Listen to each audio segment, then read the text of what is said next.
Good evening, dear ladies and gentlemen, Your Excellencies. First, I want to thank the organizers of this wonderful forum. It was very well organized and full of different points of view, and thank you for hospitality. We have witnessed how different states approach the matter of democracy. Of course, many countries are trying to implement the best practices of building truly democratic state.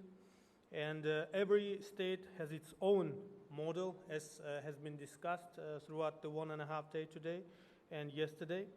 For that, as we have witnessed during the forum, complex measures, steps must be taken to build a truly democratic state. Educating the society, ensuring civic participation, respecting customs and traditions of people, respecting their values and religious freedom, ensuring human rights, respecting other countries are among many steps that needs to be taken to build purely democratic state, we believe.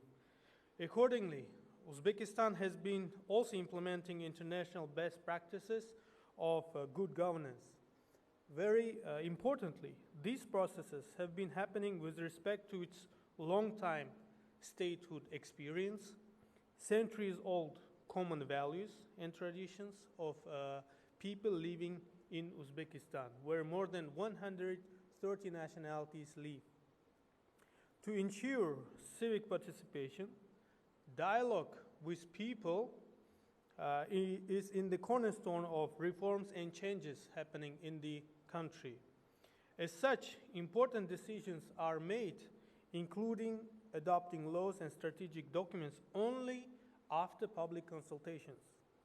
Various channels and mechanisms are made available currently in Uzbekistan to successfully coordinate the public consultations.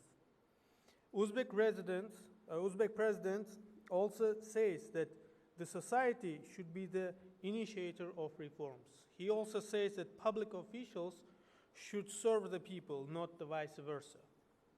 Another important area mentioned above is educating the society, and it has been mentioned by many speakers. Therefore, Uzbekistan has been working hard to increase the number of educational institutions of all levels, starting from the kindergarten to higher education institutions and beyond, both private and public.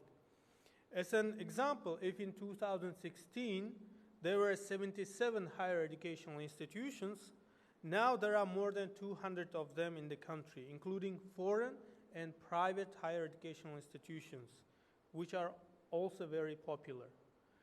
Because internet speed and the number of mass media in the country are increasing, and there is no restriction of receiving information flow, flow of information is also substantially increasing. Therefore, we believe education helps to sort the information received and consume it properly. This matter is among the top priorities of the state policy because with respect to information right, the state is also willing to protect its young generation because more than half of Uzbekistan population are young people. To ensure democracy principles, ministries and agencies are now required to operate openly and transparently in Uzbekistan. Just like mentioned above, democracy brings transparency and openness. As such, all level public officials are now reporting to the society, to the parliament, and have to publish their decisions on electronic platforms, which can be observed and monitored by anyone.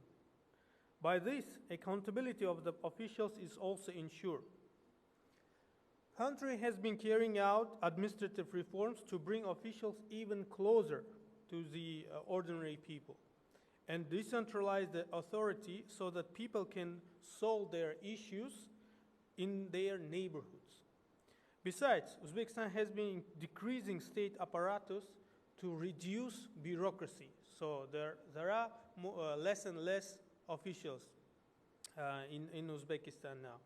Uzbekistan has also become a very active in international relations and thus often comes up with important initiatives for the humankind.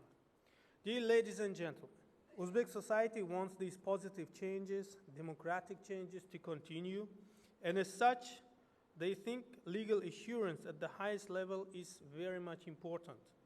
For that reason, society initiated constitutional reforms in Uzbekistan and expressed more than 220,000 comments and suggestions on what they would like to see in the new constitution. Therefore, 65% of the current constitution is changing now. Public discussions were conducted several times to collect the opinions of people. The main cornerstone of these reforms is ensuring human rights and interests, protecting human dignity. Therefore, norms related to human rights are increasing more than 3 times currently. Very important example of democracy is that these changes to the constitution could have been made by the parliament according to the current constitution. But the president of Uzbekistan suggested that the people of Uzbekistan should decide on it. As such, it was decided to hold a referendum in Uzbekistan on the 30th of April this year.